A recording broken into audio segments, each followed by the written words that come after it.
Trash a été peut-être un des tout premiers dramas que j'ai traité dans les formats d'Ali Bourdin Investigation que j'avais mis en place à l'époque. C'était le premier gros drama que j'avais traité. Ça a été vraiment un énorme séisme dans la sphère des youtubeurs. Ça a aussi permis l'émancipation de Léo Techmaker, d'Iconoclast et d'autres gros vidéastes. Si bien que le hashtag je quitte trash est presque devenu un mème ou une blague.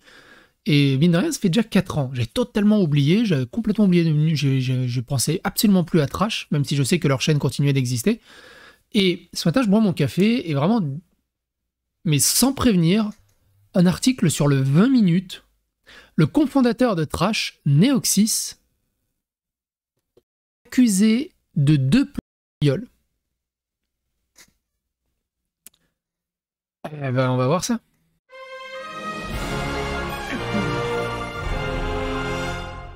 Attention, please. Du coup, j'ai cherché donc sur ma chaîne, ça date du 9 novembre 2019. Du chemin a été parcouru depuis, clairement. Et la passion est toujours là, mine de rien. Alors, qu'est-ce qui se passe, bordel de merde? Lui, il s'en est mangé des vertes et des pas mûres, justement, pendant la polémique trash. Et là, le 20 minutes qui lui rajoute un coup derrière la nuque. Alors, j'ai pas lu l'article, on va le lire ensemble, on va voir de quoi il est question. J'ai matché avec lui sur une application de rencontre, puis il m'a proposé qu'on se voit. Je me souviens bien de la date parce que c'était juste après mon anniversaire, raconte Léa. Pour elle et pour Marie, donc les deux noms ont été changés. 2 jeunes filles aujourd'hui âgées de 22 ans. Alors, c'est toujours pareil, j'ai jamais compris pourquoi ils changent les prénoms.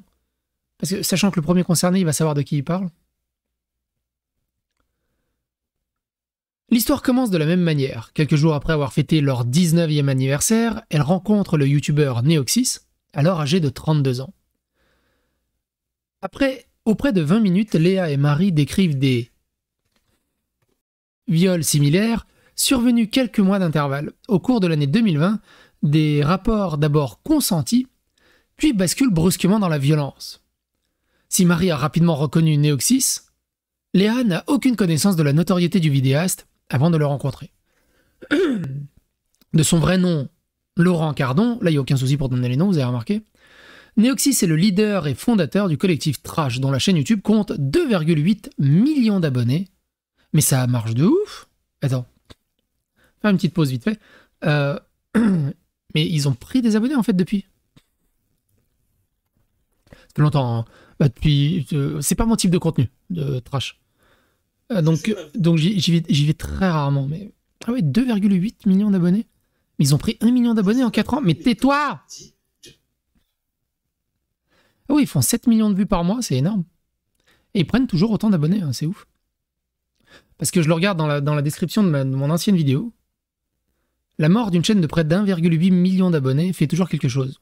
Ils ont pris 1 million d'abonnés depuis. En 4 ans. Donc ça marche très bien, en fait. Sauf que comme c'est pas mon contenu et je suis dans une bulle totalement séparée, j'en entends jamais parler d'eux.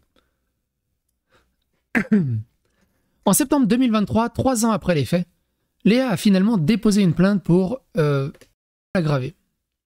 Le parquet de Paris confirme l'ouverture d'une enquête confiée au 2e district de police judiciaire qui précise que la mise en cause n'est pas connue pour d'autres faits. Le mis en cause, pardon, n'est pas connu pour d'autres faits.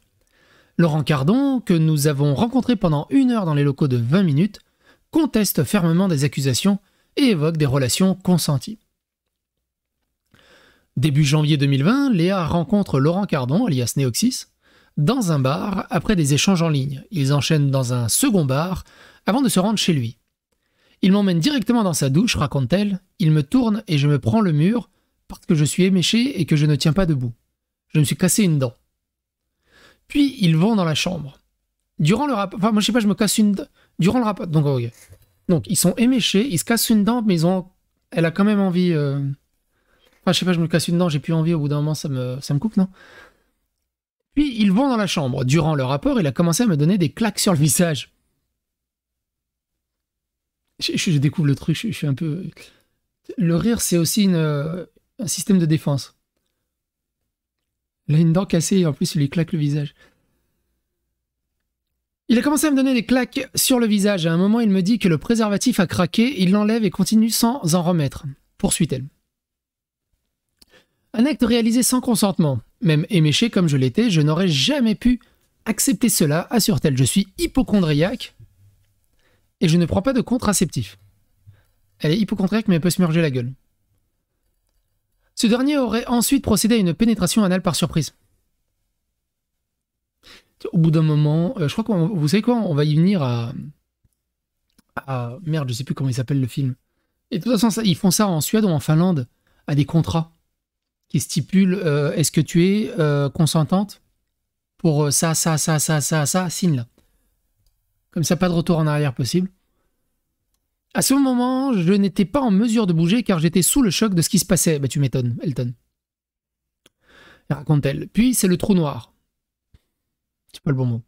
Léa n'a plus aucun souvenir. Elle se souvient seulement du réveil à ses côtés. Le lendemain matin, le jour d'après, elle se sent particulièrement mal. Je me lève, je repense à ce qu'il s'est passé et je vais vomir, raconte-t-elle. Ce jour-là, j'étais malade comme je ne l'avais jamais été.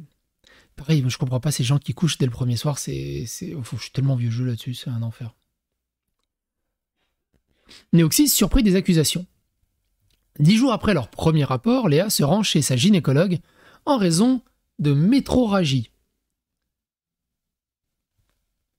Des saignements survenus en dehors des... Ah oui, ok. Qui ont commencé la nuit de leur rencontre. Cela a duré des jours sans s'arrêter. Au bout d'un moment, cela m'a vraiment inquiété, donc j'ai pris rendez-vous chez le médecin. Sa gynécologue confirme que cette patiente a consulté le 16 janvier 2020 au cabinet médical. Lors de la consultation, elle a déclaré avoir été victime de rapports sexuels non consentis, selon une attestation que nous avons pu consulter. Elle ne confronte jamais Laurent Cardon à ce sujet, ne prenant la mesure de la gravité des faits qu'après leur séparation.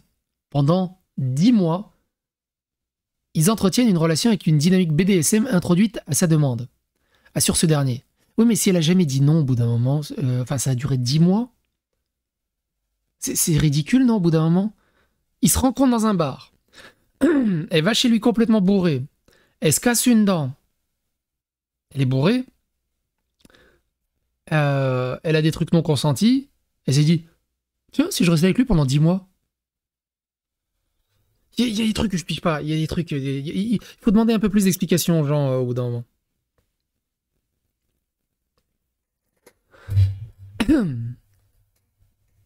Par contre, Néoxys, c'est plus BDSM. Une qualification qui laisse Léa sceptique. S'il s'agissait d'une relation BDSM, il y aurait eu un respect mutuel, explique-t-elle. Ce n'est pas le cas.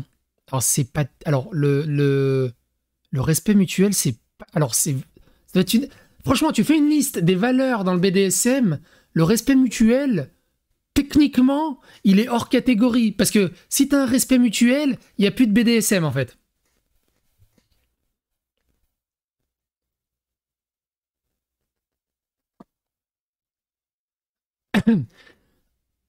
Auprès de 20 minutes, Laurent Cardon se dit particulièrement surpris des accusations.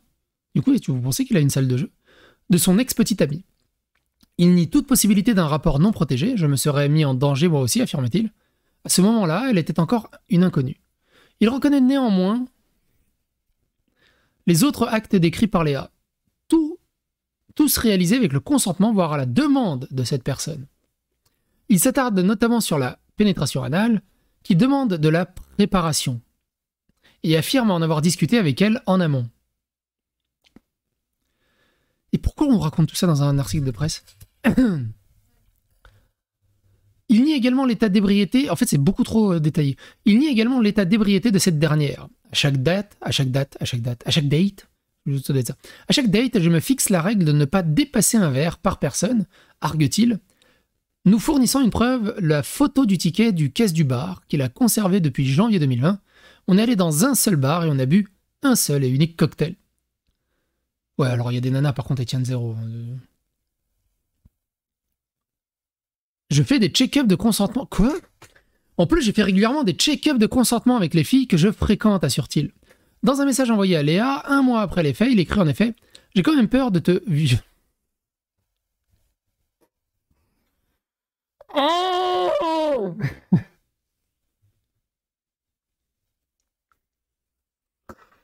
Ah, mais si lui-même le dit, alors là... Qu'est-ce que je raconte? Qu'est-ce que je lis? J'ai quand même peur de gueuler, tu sais. C'est compliqué de savoir quand tu veux et que tu veux pas. C'est compliqué de savoir quand tu veux et quand tu veux plus. Ce à quoi elle a répondu: tant que je ne te dis pas le safe word, tu peux y aller. Tu ne m'as pas fait de mal pour l'instant, donc je ne me fais pas de soucis. Ah oui, ils sont vraiment dans une relation à la Sacha Grey. Non, c'est pas Sacha Grey. Sacha Grey, c'est une actrice que j'aime beaucoup, mais Dorian Gray. Dorian Gray. Non, ça c'est pas le gars qui, c'est pas le gars qui s'est peint pour pas mourir. Grey quelque chose, on s'en fout. De toute façon, vous avez l'idée. Genre, il faut un safe word. Du coup, le safe word pour elle, c'est je dépose plainte. Quelle relation ils étaient?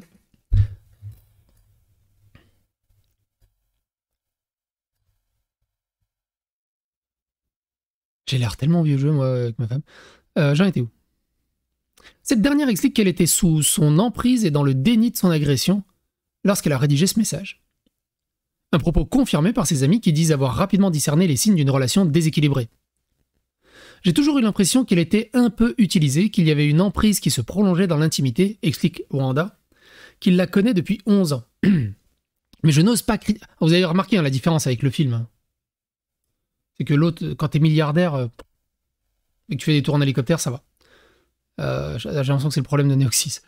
Une chaîne YouTube, c'est pas la même chose que Monsieur Gray.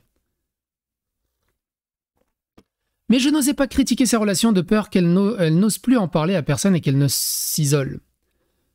L'une de ses plus proches amies, Mathilde, affirme que la relation les a même éloignés. Je me rendais compte qu'elle ne faisait rien pour se défaire, de lui, déplore-t-elle. Pourtant, j'essaie de lui faire comprendre qu'elle est allée de plus en plus mal. Lorsqu'on a repris contact après la rupture, j'ai vu un changement drastique. Elle était bien plus heureuse, bien plus équilibrée dans sa manière de penser, poursuit-elle. Léa commence alors à porter un regard nouveau sur des événements qu'elle n'avait jusque-là évoqués qu'en plaisantant. Par exemple, elle avait l'habitude de rigoler de sa dent cassée. Petit à petit, j'ai senti qu'elle n'en parlait plus de la même manière. Cela s'est fait progressivement sur des mois, voire des années, précise Cécile, une autre amie proche. En mars dernier, Léa confiait à 20 minutes avoir brusquement eu un flashback. En mars dernier, mais c'est en mars, mais on est en décembre. Ça a mis du temps à sortir cette histoire. Un jour, il m'a fait mal pendant le rapport, donc je l'ai repoussé, se rappelle-t-elle. Il m'avait attrapé la main pour me bloquer et forcer la pénétration. Alors, en même temps, s'ils sont dans une relation BDSM, c'est très compliqué d'avoir des feedbacks. J'y connais rien. Vous êtes des spécialistes du BDSM? Si votre partenaire vous fait mal, techniquement, dans les règles du BDSM, c'est bien. Et que vous soyez un peu brusque. C'est ça le problème, en fait, du truc BDSM, en fait. C'est que tu sais jamais. Il m'avait attrapé les mains pour me bloquer et me forcer la pénétration. 10 jours plus tard, elle renseigne un procès-verbal auprès du commissariat de Lille, dénonçant les agissements de Laurent Cardon à son égard. Ne se sentant pas encore prête à porter plainte, elle dépose d'abord une main courante avant de franchir le pas cet automne. L'affaire a depuis été transmise au magistrat de Paris. D'abord connu pour sa chaîne Pokémon Trash, Laurent Cardon fonde le collectif Trash en 2015. Il y réunit une dizaine de prestataires pour réaliser des vidéos éducatives concernant la science, l'histoire, les jeux vidéo, les mangas, les cinémas ou encore les comics. Bref, toute la culture qu'on aime. C'est WatchMojo, mais en français en fait. Précise la description de la chaîne YouTube. 4 ans plus tard, le collectif explose. La plupart des membres annoncent leur départ, les uns après les autres, dans une série de vidéos intitulée « Je quitte Trash ». Ils arguent notamment d'un management toxique et de conflits internes. Dans la foulée, en 2020, plusieurs d'entre eux intentent des procès pour violation du droit d'auteur et de diffamation au fondateur de la chaîne.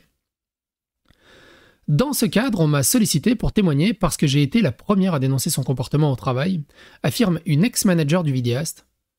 Attends, il y a une ex-manager... Attends, quoi? Ah oui. Donc elle est dénoncée par son ex-manager. Ça me rappelle un truc. Cette dernière a plusieurs fois été amenée à l'accompagner en convention, au cours duquel il anime des... C'est pas possible. C'est pas possible. Ah, quel enfer. Vous comprendrez pourquoi je rigole à un moment donné. Cette dernière a plusieurs fois été amenée à l'accompagner en convention, au cours duquel il anime des stands et rencontre des fans. Elle a pu constater qu'il était souvent très proche de filles très jeunes. Celle qui s'étonne de ne pas avoir été contactée plus tôt à son sujet l'a elle-même fréquenté à peine majeure lorsqu'elle travaillait pour lui. J'avais entre 18 et 19 ans à l'époque. Le vidéaste, quant à lui, venait d'attendre la trentaine. Auprès de 20 minutes, Laurent Cardon assure au contraire avoir instauré dans le collectif des politiques très strictes concernant les relations avec les abonnés. Elles sont strictement prohibées. Oui, alors généralement quand le chef dit ça... Dans un document précisant la politique au sein des chaînes trash communiquées à 20 minutes, les directives sont particulièrement claires. Pas de sexe surprise, de cuni ou de pipe le matin ou pendant le sommeil. Même si elle vous a dit d'accord la veille. Ah bon? Mais c'est... Ok. N'insistez jamais pour avoir un rapport. Pas de sexe si la personne est ivre. Retirer le préservatif ou ne pas prévenir qu'il a craqué, c'est du viol. Ou encore... Oh, mais attends, mais c'est des règles ou c'est ce qu'il a fait? Ah oui, c'est des directives. En fait, c'est ça le BDSM, c'est t'écris une liste de règles et après tu les enfreins les unes après les autres. Retirer le préservatif ou encore, en tant que youtubeur, n'invitez jamais à la sexualisation de la conversation. Le risque est trop grand que la phrase soit sortie de son contexte et que vous passiez pour un prédateur. Le document s'achève par un lien renvoyant vers une liste de youtubeurs call-out interpellés publiquement.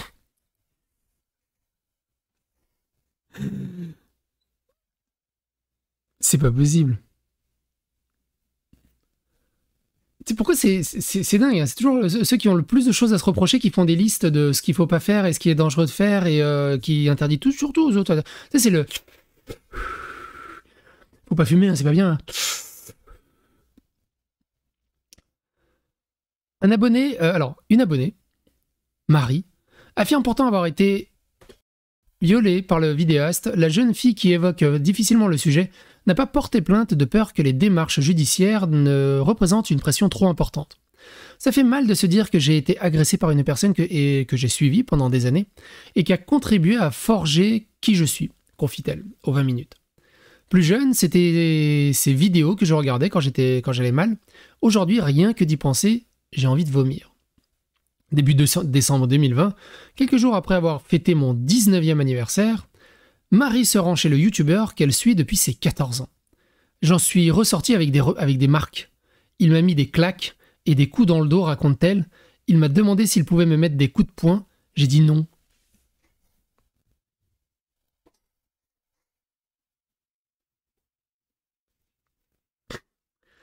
Alors c'est sûr que je suis tellement vieux jeu en termes de rapports sexuels. C'est un enfer. Ensuite, il m'a allongé sur le dos et a commencé à m'étrangler à deux mains, poursuit-elle. Il ne m'a pas demandé mon accord. J'ai failli m'évanouir, je me sentais partir et il a arrêté avant que je ne perde vraiment connaissance. Elle dénonce un rapport d'abord consenti, mais rapidement devenu violent. Ah oui, c'est sûr, tu m'étonnes, elle a pas signé pour ça, quoi. J'ai commencé à lui faire une fellation, mais sur le moment, j'ai eu un gros moment de recul. Je n'avais plus envie. Il m'a forcé à le faire en exerçant une pression sur ma tête, raconte-t-elle. On est à un autre niveau que Asterion. Hein. Clairement. Marie et Laurent ne se sont plus revus. Les rares fois où il est revenu vers elle, elle a ressenti une forme de malaise. Sans réussir encore à identifier, je n'ai pas réalisé à quel point c'était grave, jusqu'à ce que j'en parle à ma copine à l'époque. Son ex-petite amie, avec qui elle entretenait une relation libre,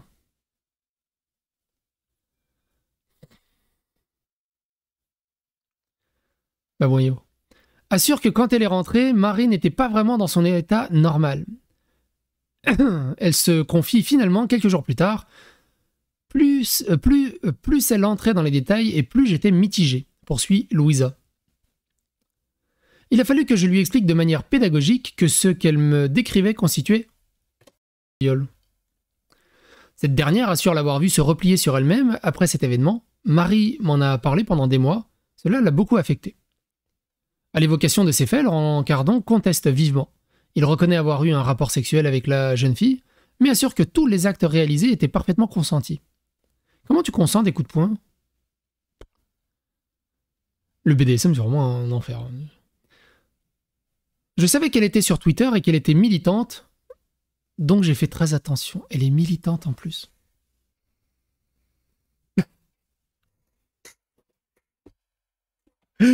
Mais, mais, mais, mais Néoxys, mais t'es tellement un neuneu. Ça, s'il y a bien un truc que je sais, c'est putain, une nana qui a même un militant. Je te donne même pas l'heure. Ouh là là, ça va faire beaucoup de problèmes cette histoire. Alors de là en plus à coucher avec et avoir une relation BDSM violente, je chercherai un peu la merde. Donc j'ai fait très attention. Alors c'est pareil, hein. Qu'est-ce que t'appelles faire attention de lui foutre des coups de poing?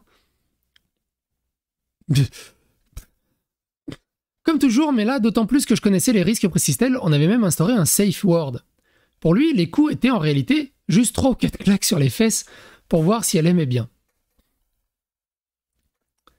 En mars dernier, alors qu'il n'avait pas échangé depuis 2020, il reprend soudainement contact avec Marie pour savoir s'il existe un moyen de la dédommager, de réparer des plaies qu'il aurait pu ouvrir.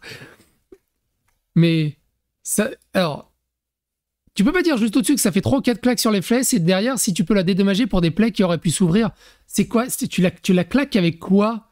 Avec une Morgenstern? Pour lui, il s'agit d'une démarche de rédemption. Si elle pense avoir souffert d'une fessée ou parce que je lui ai tenu les cheveux, je ne peux pas remettre en cause son ressenti.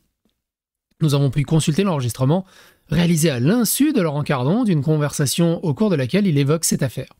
S'attardant sur cette accusation de fellation forcée, il dit s'être rendu compte que Marie n'aimait pas et qu'elle commençait à émettre un peu de résistance. Il explique par la suite que cette pression, ce n'est pas parce que tu mets de la force, c'est que vos mouvements ne sont plus parfaitement synchronisés. Il assure avoir interrompu le rapport et s'être excusé auprès de Marie. Oh Marie, si tu savais. Elle n'avait rien dit pour qu'il vienne à penser qu'il y avait un problème. C'est juste que je voulais être totalement fou.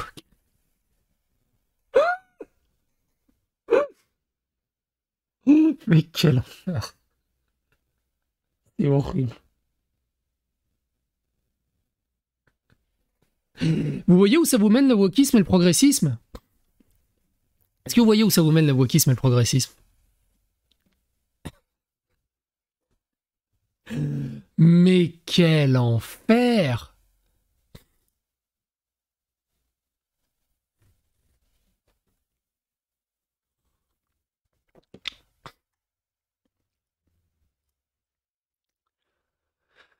Dans ce même enregistrement, on l'entend dresser un parallèle entre la vidéo polémique du youtubeur Démocratos intitulée J'ai été violeur et sa propre situation. Dans une définition extrême, on pourrait dire qu'il a été violé parce qu'à un moment, elle voulait peut-être faire un va-et-vient d'une certaine façon et qu'elle a été bloquée. Je ne comprends même pas la logique, mais dans sa logique, cela a du sens, détaille-t-il. Des propos qu'il assume auprès du 20 minutes, décrivant une militante misandre. Elle est sur mon dos depuis un moment, assure-t-il en évoquant un TikTok posté depuis début 2021, dans lequel elle a dénoncé les comportements du youtubeur. Marie vit très mal la situation. Un soir, prête à commettre l'irréparable, elle appelle son meilleur ami et lui raconte ce qu'elle a vécu en pleurs. C'est moi qui lui ai proposé de faire ce TikTok, confiant ce dernier, prénommé John. C'est quoi tous ces prénoms? J'ai eu un peu de visibilité sur la plateforme et je voulais faire bouger les choses. Sur son compte, suivi par plus de 200 000 personnes, il poste une vidéo de 54 secondes. J'ai une amie qui a rencontré un youtubeur, je ne vais pas cacher son nom, c'est Néoxys de Trash, commence-t-il par expliquer. Durant les 20 dernières secondes, la voix de Marie, modifiée pour préserver son anonymat, relate les coups, l'étranglement et le viol qu'elle a dit avoir subi. Rapidement, la vidéo est signalée en masse puis supprimée par la plateforme. Le vidéaste Néoxys n'est pas le seul youtubeur dont le comportement a été décrié dans les réseaux sociaux. Les témoignages dénonçant son comportement s'inscrivent dans le cadre d'une large série de dénonciations initiées en août 2018 par le hashtag Balance ton youtubeur. Les personnalités sont Norman d'Arty Biology ou plus récemment TheKairi78, tout ça on en a parlé, n'hésitez pas à chercher sur ma chaîne, ont été visés par des accusations similaires. Seule l'enquête sur le premier nommé a été classée sans suite. Les autres dossiers sont en cours d'instruction judiciaire. Il n'y a que moi sur YouTube qui me tape pas des abonnés. Vous en connaissez d'autres?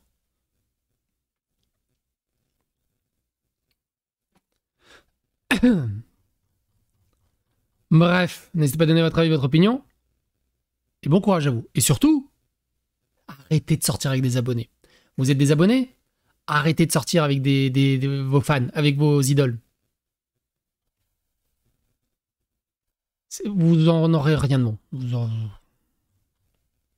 Oui, vous allez me dire, il y a un contre-exemple. Oui, il y a un contre-exemple. Il y en a, il est sorti avec sa maîtresse, il est devenu président. Bon, c'est un sacré contre-exemple, mais voilà.